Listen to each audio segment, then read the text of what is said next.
Let's go.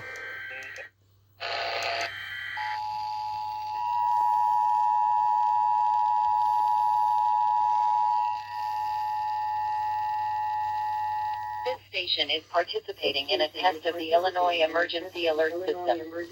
This system was developed to provide information to the public during emergencies. This was a test.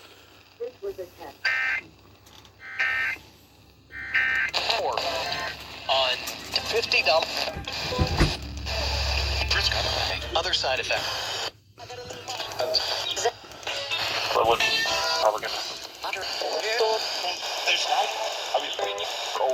so Safe file.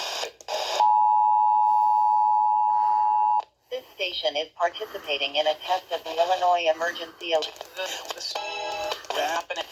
to provide information to the public during emergencies. This was a test.